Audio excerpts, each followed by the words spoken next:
Dhanik Bharat Educational Institutions, Inter, IIT, JEE, NEET, admission opened. రైలు అంటే మనకు గుర్తొచ్చేదేంటి? కిటికీ పక్కన సీటు కోసం కొట్టుకోవడం, సమోసాలు ఛాయమ్మే వాళ్ళ అరుపులు, పక్క సీటు ప్యాసింజర్ పెట్టే ముచ్చట్లు. మహా అయితే బర్త్ దొరికితే హాయిగా పడుకొని జర్నీ ఎంజాయ్ చేయటం. కానీ ఒక ఆయన మాత్రం ట్రైన్ జర్నీ అంటే బోర్ కొడుతోంది బాసు, కాస్త వెరైటీగా చేద్దాం అనుకున్నాడేమో. ఏకంగా కదిలే రైలు పెట్టెలోనే యజ్ఞాలు, యాగాలు, పూజలు మొదలెట్టేశాడు. సోషల్ మీడియాలో ఇందుకు సంబంధించిన వీడియోను చూసిన నెటిజన్లంతా నోరెళ్లబెట్టారు. అది రైలా లేక ఇల్లా? కదిలే కోచ్లో ఈ హోబాలేంట్రా బాబు అంటూ తలలు పట్టుకుంటున్నారు.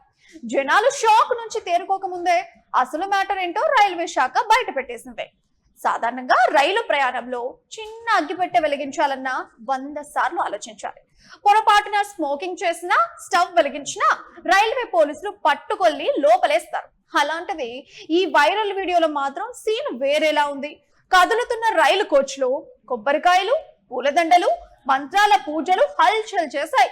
దీంతో మామూలు ప్రయాణికులకు ఒక రూలు, వీళ్లకు మరో రూలా? రైల్లో ఇలాంటి మతపరమైన తతంగాలకు పర్మిషన్ ఎలా ఇచ్చారు అంటూ సోషల్ మీడియాలో పెద్ద ఎత్తున ట్రోలింగ్, డిబేట్లు నడిచాయి. అయితే ఇక్కడే రైల్వే శాఖ అస్సలు ట్విస్ట్ ఇచ్చింది.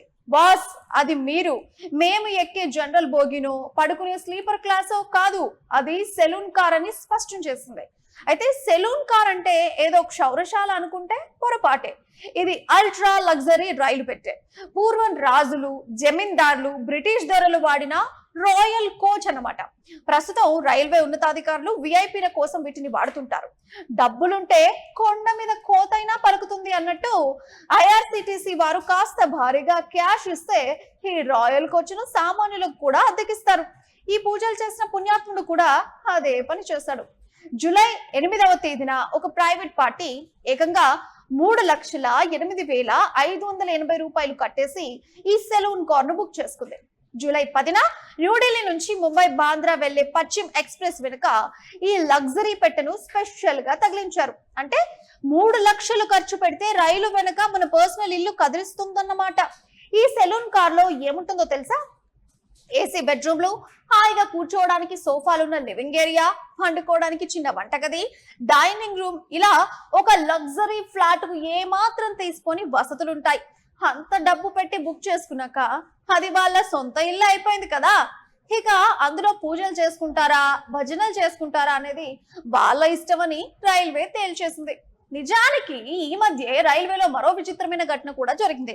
ఒక నూతన వధూవరుల కోసం ఫస్ట్ ఏసీ కోచ్ ను శోభన గది లాగా రంగురంగుల బెలూన్లు, పూలతో అలంకరించారు. ఆ వీడియో వైరల్ అవడంతో రైల్వే శాఖ సీరియస్ అయ్యి దానికి సహకరించిన టీటీని సస్పెండ్ చేసింది. ఎందుకంటే అది వేరే ప్యాసింజర్లు ఉండే పబ్లిక్ కోచ్. కానీ ఈ పూజ ఘటనలో మాత్రం కథ వేరేలా ఉంది. ఈ పూజ జరిగింది ప్రైవేట్ కోచ్ లో కాబట్టి రైలులోని ఇతర ప్రయాణికులకు ఎలాంటి ఇబ్బంది కలగలేదు. అలాగే రైలు నడవడంలో ఎలాంటి ఆలస్యం జరగలేదు. ఎవరి భద్రతకు భంగం కలగలేదు. నిబంధనల ప్రకారమే పైసలు కట్టారు, పర్మిషన్ తెచ్చుకున్నారు, పూజలు కూడా చేసుకున్నారు. ఇందులో తప్పు పట్టడానికి ఏం లేదు అని నార్థర్న్ రైల్వే క్లారిటీ ఇచ్చింది. కాబట్టి చట్టం ప్రకారం ఇక్కడ ఎవరిని సస్పెండ్ చేసే ఛాన్స్ లేదు. మొత్తానికి ఈ రోజుల్లో డబ్బుంటే కార్లు, బంగ్లాలే కాదు, ఏకంగా రైలు పెట్టెల్ని కూడా మన ఇష్టం వచ్చినట్లు వాడుకోవచ్చని ఈ ఘటన నిరూపించింది. మిడిల్ క్లాస్ జనాలు రైలు టికెట్ కన్ఫర్మ్ కాలేదని, ఆర్ఏసీ బర్త్ దొరికిందని బాధపడుతుంటే ఇక్కడ మాత్రం లక్షలు కుమ్మరించి కదిలే రైలును పూజా మందిరంగా మార్చేస్తారు. మరి వైరల్ వీడియోపై మీరేమంటారో కింద కామెంట్ చేయండి.